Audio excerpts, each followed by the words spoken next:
Thank you, Arlene, by the way. Thank you. It's a real, again, I said it last year and I'll say it again this year.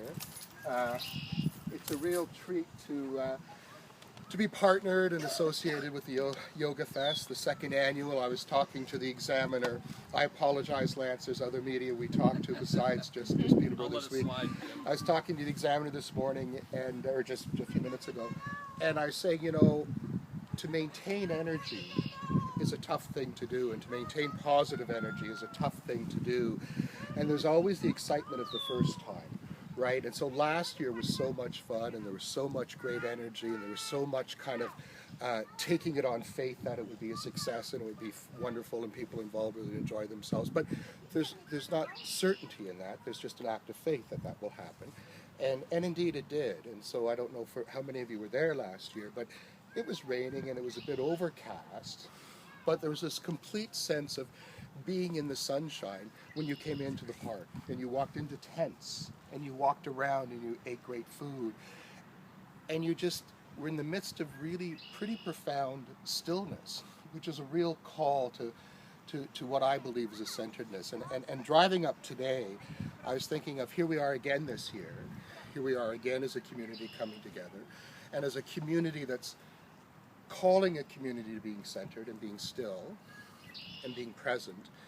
And I couldn't help but think about the tragedy in Orlando. Couldn't help but think about that. And the complete initial contradiction of those two things, a loving community and acts of hate.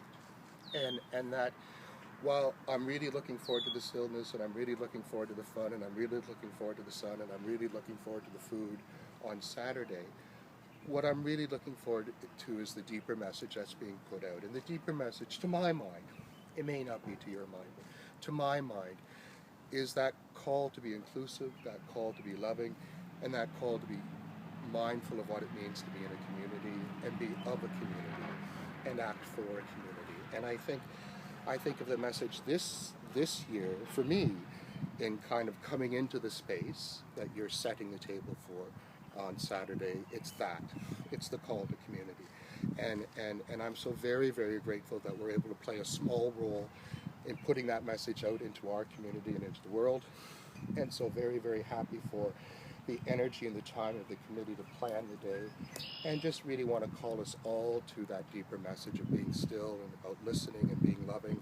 And it's so, so powerful that you are in the world, in your lives, day to day, putting that message out constantly. And so to allow the public that may not be familiar with the yoga message to dip a toe in that pool is really a gift. It's a gift. And so I thank you on behalf of the United Way, and I thank you on behalf of the community for putting time and energy into Saturday's event.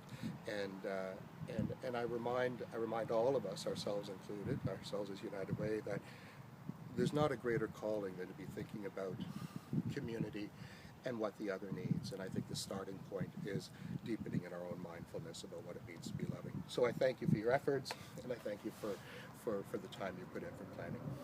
Here endeth the lesson.